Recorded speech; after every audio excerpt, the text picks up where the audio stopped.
Koothattukulam തട്ടിക്കൊണ്ടുപോകലിൽ councillor കലാരാജുവിന്റെ മൊഴിയെടുത്തേക്കും. ഇന്നലെ മൊഴിയെടുക്കാതിരുന്നത് ആരോഗ്യസ്ഥിതി പരിഗണിച്ച്. അറസ്റ്റിലായ 4 പേരും റിമാൻഡിൽ.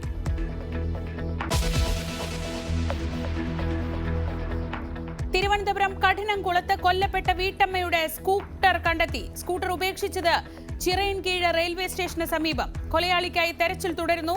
കൊലപാതകം നടത്തിയത് ഇൻസ്റ്റഗ്രാം വഴി പരിചയപ്പെട്ടയാൾ തന്നെയെന്ന നിഗമനം.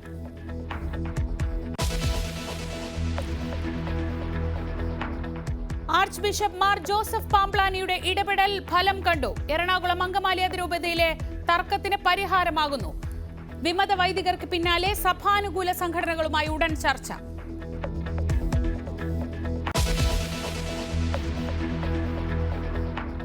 കർണാടകയിൽ പട്ടാപ്പകൽ ബാങ്ക് കൊള്ള തുടർക്കഥ. വാഹനയാത്രികരെ ആക്രമിക്കുന്നതും പതിവാകുന്നു. വൻ കവർച്ചാ സംഘങ്ങൾ തമ്പടിച്ചിരിക്കുന്നതായി ഇന്റലിജൻസ് റിപ്പോർട്ട്. ഉള്ളാളിൽ തെളിവെടുപ്പിനിടെ രക്ഷപ്പെടാൻ ശ്രമിച്ച പ്രതിയെ പോലീസ് വെടിവെച്ചത് ഇന്നലെ.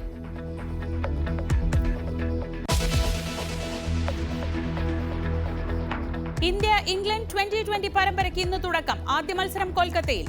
സഞ്ജു സാംസണും അഭിഷേക് ശർമ്മയും ഓപ്പൺ ചെയ്യും. 14 മാസത്തിനു ശേഷം ഷമി ഇറങ്ങുന്നു.